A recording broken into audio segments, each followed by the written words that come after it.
Rubber பந்து திரைப்படம் தொடர்ந்து சரியான வசூல் எடுத்துகிட்டு இருக்கு. அதாவது ஒவ்வொரு நாளை விட ஒவ்வொரு நாள் அதிகமாகிட்டு இருக்கு வசூல். ஸோ எந்த அளவுக்கு வந்திருக்கு, நேற்று முக்கியமாக 6வது நாள் ஒவ்வொரு நாளை விட அதிகமாக வந்து வசூல் பண்ணியிருக்கு. எவ்வளோ அப்படிங்கிறத பார்ப்போம். இதுவரையும் தமிழ்நாட்டில் எவ்வளோ, உலகம் முழுக்க எவ்வளோ. அப்புறம் கோட்டு இந்த படம் வந்து 21வது நாள் வசூல் எவ்வளோ, 21 நாள் டோட்டல் கலெக்ஷன் எவ்வளோ அப்படிங்கிறத பார்ப்போம். அப்புறம் மெய்யழகன், தேவரா இந்த 2 படங்களோட ப்ரீசேல். தேவரா பார்த்திங்கன்னா அடித்து துவம்சம் பண்ணி போயிட்டுருக்கு. இப்போது மெய்யழகன் வந்து நிறைய இடத்துல புக்கிங் ஓப்பன் ஆகிருக்கு. இதுவரையும் உலகம் முழுக்க புக்கிங்கில் எவ்வளோ வந்திருக்கு, அட்வான்ஸ் புக்கிங்கில் எவ்வளோ வந்திருக்குன்னு பார்ப்போம். இன்னும் சில படங்கள், அந்த படங்களோட வசூல், முக்கியமாக கடைசி உலகப்போர், நந்தன் இந்த மாதிரி படங்களோட வசூலையும் பார்ப்போம். வாங்க வீடியோக்குள்ளே போகலாம்.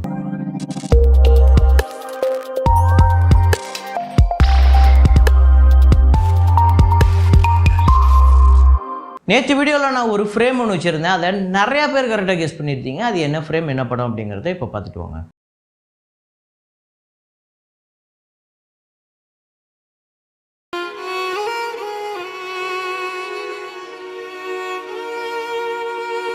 ஆமாங்க, பிசாசு தான். நேற்று நான் ஃப்ரேம் வைக்கும் போதே சொல்லியிருந்தேன் அந்த படத்தோட முக்கியமான சீன் அப்படின்னு சொல்லிட்டு.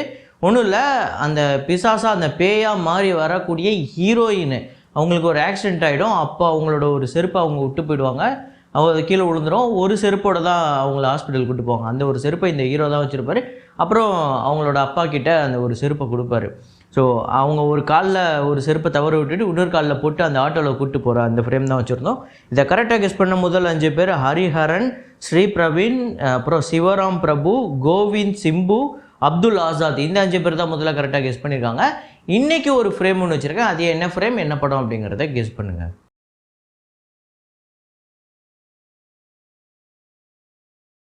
தும்பட் ரீ ரிலீஸு டே 13 96 லட்சம் வந்து வசூல் பண்ணியிருக்கு. டோட்டலாக 25 கோடியே 8 லட்சம். இது வந்து ஒரு முக்கியமான ரெக்கார்டை பிரேக் பண்ணும்போது அது வந்து நான் ரெக்கார்ட் பிரேக் பண்ணதுக்கப்புறம் சொல்கிறேன். ஸ்த்ரீ 2 இந்த படத்தோட டே 42 இந்தியாவில் வந்து 1 கோடியே 30 லட்சம், வேர்ல்டு வைடு 1 கோடியே 40 லட்சம். ஸோ டோட்டலாக 693 கோடியே 81 லட்சமும், வேர்ல்டு வைடு 828 கோடியே 29 லட்சம் வந்து வசூல் பண்ணியிருக்கு. இந்த படம் ஆக்சுவலாக நாளைக்கு வந்து அமேசான் ப்ரைமில் தமிழ்லேயே வருது. ஸோ அதுக்காக நான் வெயிட் பண்ணிக்கிட்டு இருக்கேன். யுத்ரா அந்த படத்தோட டே 6 கலெக்ஷன் இந்தியாவில் வந்து 66 லட்சம், வேர்ல்டு வைடு 70 லட்சம். இந்தியா முழுக்க 11 கோடியே 45 லட்சம், வேர்ல்டு வைடு 12 கோடியே 17 லட்சம். கஹான் சுரு கஹான் கத்தம் அப்படிங்கிற ஒரு படம் டே 6 இந்தியாவில் வந்து 19 லட்சம், வேர்ல்டு வைடு 21 லட்சம். ஸோ டோட்டலாக 3 கோடியே 25 லட்சம் இந்த படம் வந்து வசூல் பண்ணியிருக்கு. அப்புறம் ஒரு மராத்தி படமும் ஒரு பஞ்சாபி மூவியும் ரெண்டும் வந்து வசூலில் சக்கப்போடு போட்டுக்கிட்டு இருக்கு. அதை நான் சொல்கிறேன். நவ்ரா மசா நவ்சச்சா அப்படிங்கிற படத்தோட பார்ட் 2. இது வந்து மராத்தி ஃபிலிம். இது பார்த்திங்க அப்படின்னா 6 நாளில் வந்து இந்தியாவில் வந்து 12 கோடியே 85 லட்சம், வேர்ல்டு வைடு 13 கோடி வந்து வசூல் பண்ணியிருக்கு. 8 கோடி இந்த படத்தோட பட்ஜெட். ஒரு வெற்றி படமாக அமைஞ்சிருக்கு. அப்புறம் அர்தாஸ் 3 அப்படிங்கிற ஒரு பஞ்சாபி ஃபிலிம் இந்தியாவில் வந்து 13 கோடி 25 லட்சம், வேர்ல்டு வைடு 34 கோடி வந்து வசூல் பண்ணியிருக்கு. ஓவர்சீஸில் மட்டுமே இந்த படம் ஒரு பெரிய நம்பரை கலெக்ட் பண்ணியிருக்கு. அப்புறம் மத்து வடலரா 2 இந்த படத்தோட டே 13 ஆந்திரா தெலுங்கானாவில் 53 லட்சம், வேர்ல்டு வைடு 60 லட்சம். ஸோ டோட்டலாக 19 கோடியே 75 லட்சம் ஆந்திரா தெலுங்கானாலையும், வேர்ல்டு வைடு 28 கோடியே 88 லட்சம் வந்து வசூல் பண்ணியிருக்கு. சரி போதா சனிவாரம் இந்த படத்தோட 28வது நாள் வசூல் ஆந்திரா தெலுங்கானாவில் 27 லட்சம், வேர்ல்டு வைடு 30 லட்சம். 106 கோடியே 18 லட்சம் வந்து வசூல் பண்ணியிருக்கு. கிஷ்கிந்தா காண்டம் இந்த படத்தோட டே 14 கேரளாவில் 1 கோடியே 35 லட்சம், வேர்ல்டு வைடு 1 கோடியே 57 லட்சம்.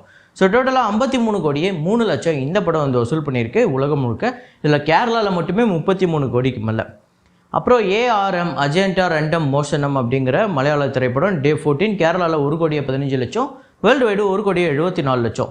ஸோ டோட்டலாக கேரளாவில் 43 கோடியே 74 லட்சமும், வேர்ல்டு வைடு 75 கோடியே 84 லட்சம் வந்து வசூல் பண்ணியிருக்கு. இந்த படம் ஒரு பெரிய வெற்றி திரைப்படமாக அமைஞ்சிருக்கு. அப்புறம் தமிழில் பார்த்திங்க அப்படின்னா கோழிப்பண்ணை செல்லத்துறை இந்த படத்தோட 6வது நாள் வசூல் தமிழ்நாட்டில் 7 லட்சம், வேர்ல்டு வைடு 8 லட்சம். ஸோ டோட்டலாக 45 லட்சம் தமிழ்நாட்டிலையும், வேர்ல்டு வைடு 51 லட்சம் வந்து வசூல் பண்ணியிருக்கு.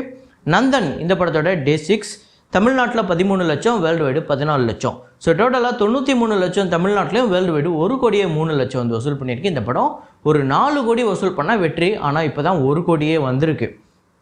அப்புறம் கடைசி உலகப்போர் இந்த படத்தோட 6வது நாள் வசூல் தமிழ்நாட்டில் 34 லட்சம், வேர்ல்டு வைடு 38 லட்சம். ஸோ டோட்டலாக 3 கோடியே 52 லட்சம் தமிழ்நாட்டிலையும், வேர்ல்டு வைடு 4 கோடி வந்து வசூல் பண்ணியிருக்கு. இந்த படம் ஓப்பனிங் நல்லா இருந்தது, ஆனால் அதுக்கப்புறம் ரொம்ப கம்மியாகிடுச்சு. இந்த படம் பார்த்திங்க அப்படின்னா ஒரு பெரிய நம்பரை கலெக்ட் பண்ண வேண்டியது, ஆனால் பண்ண தவறிடுச்சு. அப்புறம் லப்பர் பந்து இந்த படத்தோட டே 6 கலெக்ஷன் தமிழ்நாட்டில் 1,65,00,000, வேர்ல்டு வைடு 1,80,00,000. ஸோ டோட்டலாக தமிழ்நாட்டில் 8,97,00,000, வேர்ல்டு வைடு 10,03,00,000 வந்து வசூல் பண்ணியிருக்கு.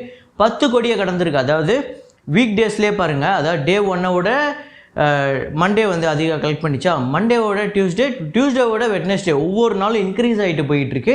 ஸோ எனக்கு தெரிஞ்சு இந்த படம் மெய்யழகன் தேவரா வந்ததுக்கப்புறம் கூட லப்பர் பந்து ஒரு பக்கம் போய்கிட்டு இருக்கும். ஏன்னா அவ்வளோ சூப்பராக படம் ஒர்க் அவுட் ஆகிருக்கு, நல்லா இருக்குது. படம் பார்த்தவங்க எல்லாருமே பயங்கரமாக என்ஜாய் பண்ணுறாங்க. அப்புறம் கோட்டு திரைப்படத்தோட டே 21 தமிழ்நாட்டில் வந்து 1,04,00,000, வேர்ல்டு வைடு 1,68,00,000. ஸோ டோட்டலாக தமிழ்நாட்டில் 213,34,00,000, வேர்ல்டு வைடு 452,19,00,000 வந்து வசூல் பண்ணியிருக்கு. 400 கோடி இந்த படத்தோட பட்ஜெட். அப்புறம் தேவரா படத்தோட ப்ரீசேல் ஆக்சுவலாக வேறு லெவல் சம்பவம் பண்ணிகிட்டு இருக்குங்க. தமிழ்நாட்டில் 1,10,00,000 வந்து அட்வான்ஸ் புக்கிங்கில் கலெக்ட் பண்ணியிருக்கு. ஆந்திரா தெலுங்கானாவில் 30,25,00,000, கர்நாடகாவில் 7,15,00,000, கேரளாவில் 18,00,000, ரெஸ்ட் ஆஃப் இந்தியாவில் 2,35,00,000, ஓவர்சீஸில் 28,25,00,000, வேர்ல்டு வைடு கிட்டத்தட்ட 70 கோடி கிட்ட வந்துருச்சு. 69,28,00,000. ஸோ இப்போ பார்த்திங்க அப்படின்னா இது ஓவர்சீஸ்லேயே நிறைய இடத்துல பெரிய ரெக்கார்டை க்ரியேட் பண்ணியிருக்கு. முக்கியமாக நார்த் அமெரிக்காவில் USA கனடாவெலாம் சேர்த்து ஒரு மிகப்பெரிய நம்பரை அட்வான்ஸ் புக்கிங்லேயே கலெக்ட் பண்ணியிருக்கு. ஸோ ஒரு மிகப்பெரிய விஷயம். இந்த படம் டே 1 ஒரு மிகப்பெரிய வசூல் எடுக்க போகுது, அதில் எந்த மாற்று கருத்துமே இல்லை. எனக்கு தெரிஞ்சு இது நம்ம ஜூனியர் NTR அவர்களோட 2வது திரைப்படமாக இருக்கும். டே 1 வந்து 100+ crore வேர்ல்டு வைடு எடுக்கிறதுல இந்த படம் கண்டிப்பாக டே 1 100 கோடியை தாண்டி போயிடும். அதை தாண்டி ஏன்னா இப்போவே 70 கோடி கிட்டே இந்த படம் வந்து வசூல் பண்ணியிருக்கு. இந்த வருஷத்தோட முக்கியமான ஓப்பனிங் கலெக்ஷனில் இந்த படம் வந்து ஒரு முக்கியமான பொசிஷனை பிடிக்க போகுது. எனக்கு தெரிஞ்சு மேபி இந்த கோட்டு படத்தோட டே 1 கலெக்ஷன் இருக்குல்ல, அதை பிரேக் பண்ணுறதுக்கு வாய்ப்பு இருக்குது. கல்கிக்கு அடுத்தது 2வது இடத்துல இருக்கிறதுக்கு வாய்ப்பு இருக்கும். ஏன்னா இப்போதைக்கு சூப்பராக போய்கிட்டு இருக்கு. இந்த படத்தோட ட்ரெய்லரு, இப்போ ரிலீஸ் ட்ரெய்லர் கூட சரியான ஒரு வரவேற்பு கிடச்சிருக்கு. ஸோ படத்துக்கு ஒரு ஓப்பனிங் பயங்கரமாக இருக்க போகுது. அதை தாண்டி இந்த படம் நல்லா இருக்குங்கிற பட்சத்துக்கு, படம் வந்து மக்களை வந்து பயங்கரமாக கன்வின்ஸ் பண்ணியிருக்குங்கிற பட்சத்துக்கு இந்த படம் பெரிய நம்பரை கலெக்ட் பண்ணி மேபி 1000 கோடி அப்படிங்கிற ஒரு விஷயத்தை கூட இந்த படம் பண்ணுறதுக்கு வாய்ப்பு இருக்குது. இந்த வருஷத்தோட 2வது 1000 கோடி திரைப்படமாக அமையுமா அப்படிங்கிறது பொறுத்து தான் பார்க்கணும். ஆனால் ஓப்பனிங் டே பெரிய சம்பவம் காத்துக்கிட்டு இருக்கு. அப்புறம் மெய்யழகன் இந்த படம் பார்த்திங்க அப்படின்னா ப்ரீசேலில் தமிழ்நாட்டில் 1,08,00,000, கர்நாடகாவில் 11,00,000, ரெஸ்ட் ஆஃப் இந்தியாவில் 8,00,000, ஓவர்சீஸில் 18,00,000, வேர்ல்டு வைடு 1,45,00,000 இந்த படம் அட்வான்ஸ் புக்கிங்கில் கலெக்ட் பண்ணியிருக்கு. ஸோ புக்கிங் ஆக்சுவலாக தமிழ்நாட்டில், அதுவும் இல்லாமல் ரெஸ்ட் ஆஃப் இந்தியாவில், கேரளாலாம் ஃபுல்லாக இன்னும் ஓப்பன் ஆகலை. நாளைக்கு படம் ரிலீஸ் ஆக போது நிறைய இடத்துல இன்னும் ஓப்பன் பண்ணாமல் வச்சுருக்காங்க. என்னன்னு தெரில. நானே 2-3 தேட்டர் பார்த்தேன். முக்கியமாக எங்கள் வீட்டுக்கிட்ட இருக்கிற தேட்டர்லேயே நான் புக் பண்ணுன்னு பார்க்கும்போது எனக்கு டிக்கெட் இல்லை. முதல்ல படமே இல்லை. படம் விட்டால் தானே டிக்கெட் எடுக்கிறதுக்கு. ஸோ அதெல்லாம் ஓப்பன் மேபி இன்றைக்கி சாயங்காலத்துக்குள்ளே அதெல்லாம் சரி பண்ணிவிடுவாங்கன்னு நினைக்கிறேன். ஸோ ஓப்பன் பண்ணதுக்கப்புறம் இந்த படம் நல்ல நம்பரை கலெக்ட் பண்ணுறதுக்கு வாய்ப்பு இருக்குது. அப்புறம் இது வந்து ஒரு ஆக்ஷன் திரைப்படம் கிடையாது. அப்படியே எல்லோரும் போய் கூட்டமாக போயிட்டு அப்படியே வேறு லெவல் மாஸ் அப்படின்னு சொல்லிட்டு அந்த மாஸ் எலிமெண்ட் இருக்கிற திரைப்படங்கள் கிடையாது. திரைப்படங்களோட ஒப்பிட முடியாது இதை. ஸோ அதனால் இதுக்கு நம்ம வந்து ஒரு ஆக்ஷன் ஃபிலிமுக்கு எதிர்பார்க்குற அந்த ஓப்பனிங் எதிர்பார்க்க முடியாது. ஏன்னா இந்த படம் ஒரு ஸ்லோ பாய்சன் அப்படி தான் வரும்.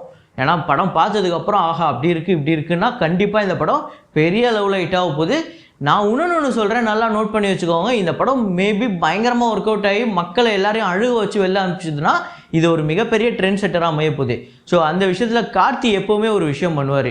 இப்போ தீரன் அதிகாரம் 1 மாதிரி ஒரு படம் ஒன்று பண்ணுவார், அது வந்து நிறையா பேர் ஃபாலோ பண்ணுவாங்க. கைதி மாதிரி ஒரு படம் ஒன்று பண்ணுவார், அதை நிறையா பேர் ஃபாலோ பண்ணுவாங்க. இண்டஸ்ட்ரியிலே அது தொடர்ந்து நிறையா படங்கள் வரும். இப்போ அவர் ஒரு விஷயத்தை கையில் எடுத்திருக்காரு, மெய்யழகன். ஸோ இதை தொடர்ந்து இனிமேல் இந்த கத்தி அது இதெல்லாம் தூக்கி போட்டுட்டு எல்லோரும் இதே மாதிரி எமோஷனுக்கு வேல்யூ கொடுத்து ஒரு படம் எடுப்பாங்களா? படம் இன்னும் வரல. இந்த பாட்டை கேட்கும்போதோ அந்த ட்ரெய்லரை பார்க்கும்போதோ கொஞ்சம் எனக்கு இதை பார்க்கும்போது நிறைய பேருக்கு என்னடா இந்த படத்துக்கு ப்ரொமோஷனாக காசு வாங்கிட்டியா கார்த்திகிட்டலாம்? கார்த்திகேயங்க எனக்கு காசு தர போகிறாரு, அவரே ப்ரொமோஷன் பண்ணிக்கிட்டு இருக்காரு, எனக்கு ஏன் தர போகிறாரு? ஸோ எனக்கு இந்த படம் பர்சனலாக வந்து நல்லா இருக்கும் அப்படின்னு எனக்கு தோணுது. இருந்தாலும் இப்போது நிறையா ப்ரெஷ் ஷோலாம் போட்டிருக்காங்க, அதில் சில பேர் பார்த்துட்டு படமும் நல்லா இருக்குன்னு தான் சொல்லியிருக்காங்க.